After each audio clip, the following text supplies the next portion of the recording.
Queridos amigos, sejam bem-vindos ao canal Videira Espírita. Meu nome é Cristina Brito, este é o programa Projeto 15 Minutos, o Céu e o Inferno, e aqui, diariamente, à exceção dos sábados, nós estudamos por mais ou menos 15 minutos o quarto livro da Codificação Espírita, realizada por Allan Kardec, O Céu e o Inferno. Estamos na segunda parte desta obra, que trata dos exemplos, no capítulo 5, quando Kardec nos traz os testemunhos dos suicidas. Hoje nós vamos ver aqui o caso de Luís e a pesponteira de botinas. Então, Luís era um sapateiro e a jovem da nossa história era pesponteira de botinas. Aqui costurava, não é? Dava os pespontos, que costurava as botinas. Vejamos o que Kardec nos conta. Há 7 ou 8 meses, o chamado Luís G., preservando o sobrenome dele, oficial sapateiro, fazia a corte à senhorita Vitorine R., também com pontinhos, ali protegendo, não revelando o sobrenome da jovem. Então, Luís G. e Vitorine R. Então, serão para nós Luís e Vitorine. Pesponteira de botinas, ou seja, ele sapateiro, ela pesponteira de botinas, com a qual ele deveria se casar muito proximamente, uma vez que os anúncios estavam em curso de publicação. Os proclames, não é? Do casamento. Estando as coisas nesse ponto, os jovens se consideravam quase como definitivamente unidos e, por medida de economia, o sapateiro vinha cada dia tomar as suas refeições na casa de sua futura esposa. Um dia, tendo Luís vindo, como de costume, ceiar na casa da pesponteira de botinas, a senhorita Vitorine, sobreveio uma contestação, ou seja, era uma pequena briga por futilidades. Foi um motivo fútil, tolo. No entanto, cada um deles se obstinou em manter a posição. E as coisas chegaram ao ponto que Luís deixou a mesa e partiu, jurando nunca mais voltar. No dia seguinte, entretanto, cabeça quente, não é? O Luís. No dia seguinte, entretanto, o sapateiro veio pedir perdão. Sabe-se que a noite é boa conselheira, mas a operária, talvez prejulgando, segundo a cena da véspera, o que poderia acontecer quando não houvesse mais tempo para se desfazer do compromisso, ou seja, depois do casamento, recusou-se reconciliar e, embora protestos, lágrimas, desespero, nada pôde dobrá-la, ou seja, fazê-la mudar de ideia. Passados vários dias desde aquela desavença, Luís, esperando que sua bem-amada seria mais tratável, quis tentar uma última negociação. Chegou, pois, e bateu de modo a se fazer reconhecer, mas se lhe recusou abrir a jovem Vitorine. Novas súplicas da parte do pobre desposado, novos protestos através da porta, mas nada pôde tocar a implacável pretendida, que já não mais era, não é? E ele, por fim, diz: adeus, pois, malvada, exclamou, enfim, o pobre jovem. Adeus para sempre. Tratai de encontrar um marido que vos ame tanto quanto eu. No mesmo mesmo tempo, a jovem ouviu uma espécie de gemido abafado, depois, como um barulho de um corpo que tomba, deslizando ao longo de sua porta. E tudo entrou em silêncio. Então ela imaginou que Luís se instalara sobre a soleira para esperar sua primeira saída. Ela, porém, se prometeu não pôr o pé fora da porta enquanto ele lá estivesse. Havia apenas passado uns 15 minutos que isso acontecera, quando um vizinho que passava sobre o patamar com luz, ou seja, o poste da rua, soltou uma exclamação e pediu socorro. Logo chegaram os vizinhos e a senhorita Vittorini, tendo igualmente aberto a porta, lançou um grito de terror, percebendo, estendido sobre o patamar da escada, o seu pretendido pálido e inanimado. Cada um se apressou em lhe dar socorro, mas logo se percebeu que tudo era inútil e que ele cessara de existir. O infeliz jovem mergulhara o seu trinchete na região do coração e o ferro permaneceu na ferida. Então, uma ferramenta do sapateiro que é pontiaguda, né? Então, ele desferiu-a contra o próprio coração. Então, aqui Kardec conta em poucas linhas o drama até o momento do suicídio. Foi um ato mesmo derrubante. Ele esperava que ela voltasse atrás. Não teve tempo, como ele fez antes, nada como uma noite entre um dia e outro. Não.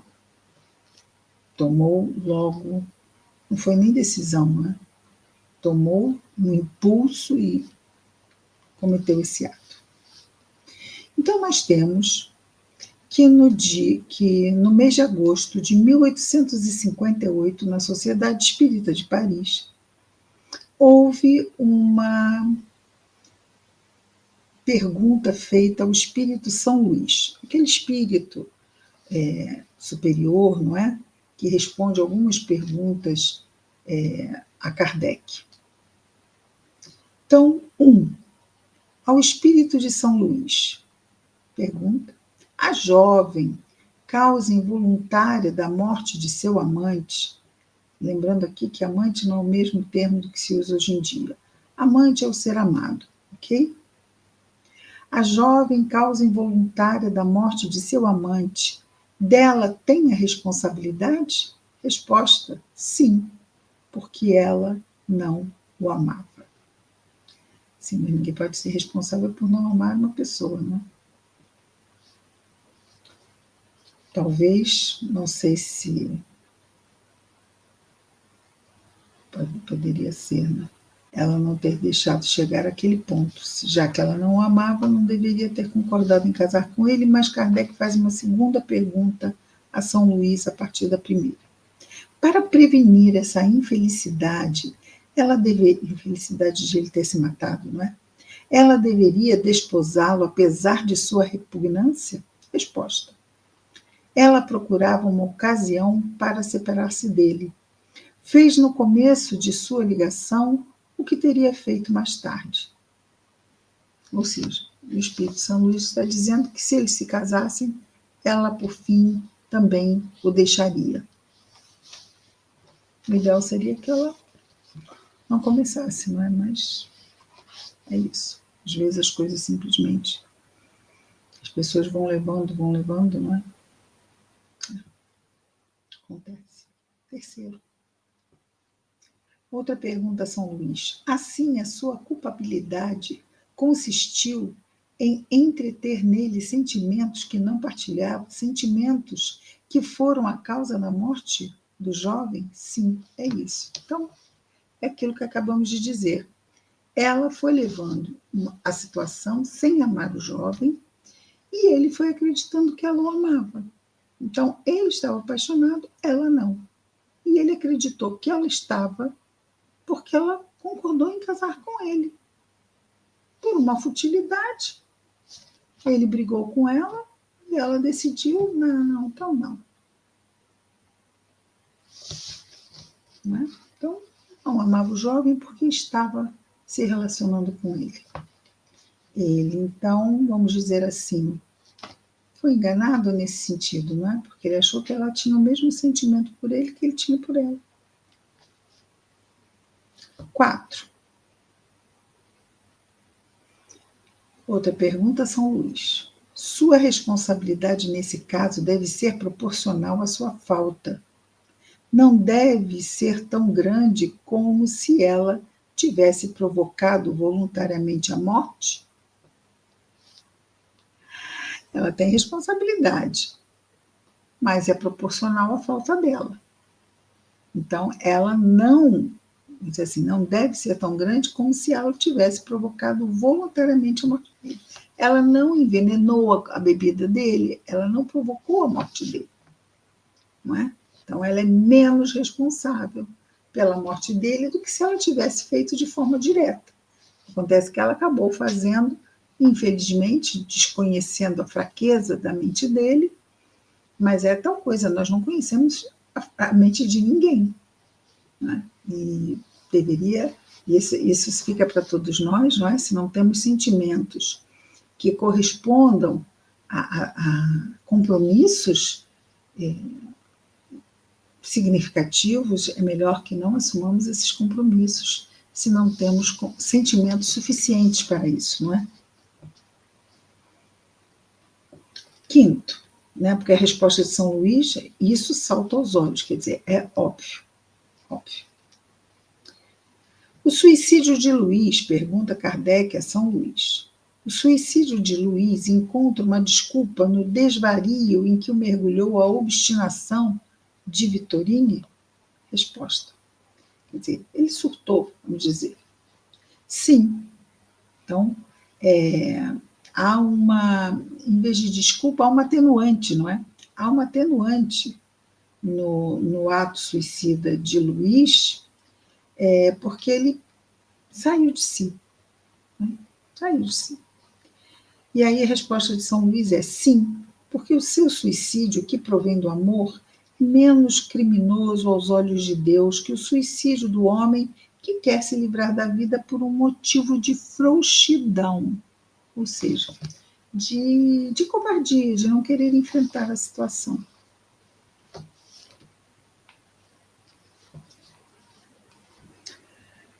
Agora, tendo o espírito de Luís G. Agora acabaram as perguntas a São Luís, ok? Tendo o espírito de Luís G. sido evocado, uma outra vez se lhe dirigiram as seguintes perguntas. Só que aqui não foram vistas perguntas ao espírito Luís G. da primeira evocação, só essa, ok? Foram feitas perguntas ao espírito São Luís. E agora, pelo que aparenta aqui, Luís G. foi evocado uma outra vez, então vai dizer que foi uma primeira, mas aqui só tem a segunda vez que ele foi evocado. E aí vamos ver as perguntas que foram feitas a ele, ao espírito suicida. Que pensais da ação que cometestes? Resposta. Vitorine é uma ingrata. Eu errei em matar-me por ela, porque ela não o merecia.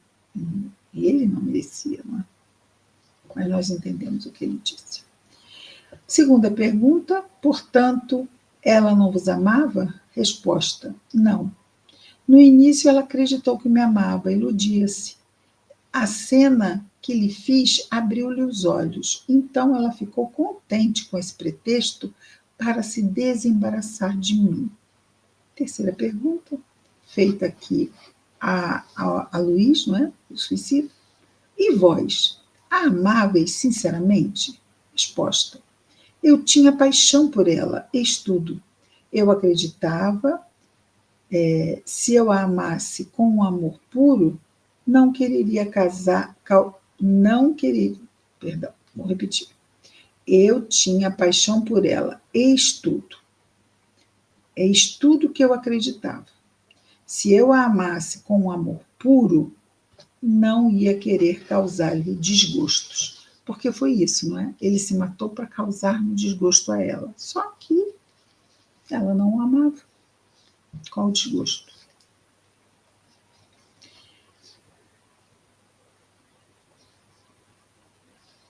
Quarta pergunta feita a Luiz, o suicida. É porque é Luiz e São Luís, não é? Mas esse é o suicida, Luiz, ok? Essas perguntas agora. Se ela soubesse que queríeis realmente vos matar, persistiria em sua recusa? E é isso que ele responde. Eu não sei, não creio, porque ela não é má, mas seria infeliz. Vale ainda mais para ela que isso tenha se passado assim. Saiu ele definitivamente da vida dela, né? Vale ainda mais para ela que isso tenha se passado assim. Talvez até mesmo. Esse é o pensamento dele, ok? Não é que seja isso. É o pensamento dele só. O que ele pensa. Quinto, chegando à sua porta, tinhais a intenção de vos matar em caso de recusa? Quer dizer, chegando ele à casa de Vitorine, ele já tinha tudo isso na cabeça? Ah, se ela disser não, eu me mato? A resposta é não. Não pensava nisso. Não acreditava que ela fosse tão obstinada em manter a recusa. Não foi senão quando vi a sua obstinação que então uma vertigem me tomou. 6. Pareceis não lamentar o vosso suicídio, senão porque Vitorine não o merecia. Ele acha que é alguma coisa importante, não é? Se matar, merecer um suicídio, faz sentido, né? Mas a mente do suicida fica bem perturbada. Então, repetindo a pergunta aqui, pareceis não lamentar o vosso suicídio, senão porque Vitorine não o merecia. É o único sentimento que experimentais? Resposta: nesse momento, sim. Ainda estou muito perturbado. Viu? Acabamos de dizer isso. Parece-me estar à porta, mas sinto outra coisa que não posso definir. Sétima pergunta. Compreendê-la-eis mais tarde? Resposta: sim, quando estiver desembaraçado. Foi mal o que eu fiz. Deveria deixá-la tranquila. Fui fraco e disso carrego a pena. Vede, a paixão cega o homem e faz com que ele realize tolices.